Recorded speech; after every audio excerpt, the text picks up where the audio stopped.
I want to tell you a story today about early on when I started out in the safety field. I was an automotive safety manager for a company, and one of the injuries that impacted my career tremendously was we had an incident where we had a gentleman that was working on our dock plates, and dock plates are the piece of equipment that are used for forklifts to go into the back of a trailer. And we had an individual that was assigned to repair the dock plates. He was a contracted worker. He didn't work for us, but he was asked to come in and do some work on some of our dock plates. And we had seen him in the facility several times doing work on the dock plates. The dock plates actually have a safety leg that are assigned to hold up the dock plate in the event that you need to do some repairs on it. This particular contractor chose not to use that dock plate on several occasions. I had watched him do it on several occasions and even had mentioned at some point to him that he needed to use the proper piece of equipment to support the dock plate while he was working on it. The dock plates are usually hydraulic. What he chose to use was the back of his pickup truck. And I had seen him do it several times. He seemed pretty confident in what he was doing, and we really never really said a whole lot more about it after that. But on this particular day, we were headed out to take a lunch break. And the guy was there working on the dock plate. I was the supervisor at this time, and I was responsible for safety, but I didn't choose to say anything to him on this particular day. We walked out to lunch, and as we walked out to lunch, the dock plate was in the up position. When we returned from lunch break, I came back, and the dock plate was in the down position.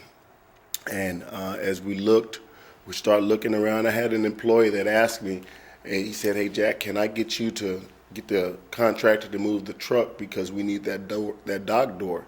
He said, "Sure." I said, "Sure, I'd go ahead and move the dock door, get the contractor to move the dock plate." As we went looking for the contractor, we couldn't find him. We walked around, we looked around, didn't see him anywhere.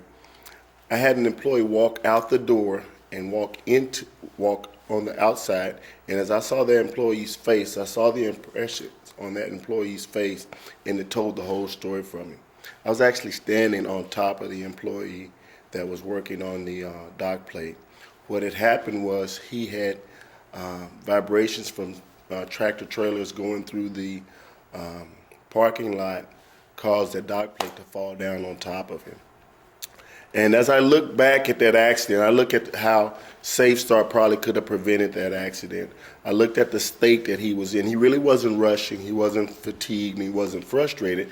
But what he was is complacent. And it seems that when we get further and further in our day of doing day-to-day doing things, we start to get complacent in some of our jobs and what we do. Well, he had gotten complacent, so complacent in the hazard that he really didn't even think about it anymore. And it caused him to get into the line of fire through a process of events. And if I look back at how he could have self-triggered on that, he could have possibly started to work on his habits and looked at his habits, and he probably could have prevented that accident.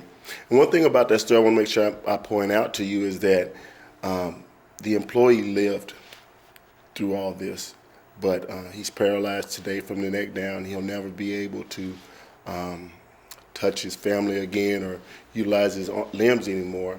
But I would say if we had given him SafeStart back then, he'd probably still be here today and be able to use his limbs.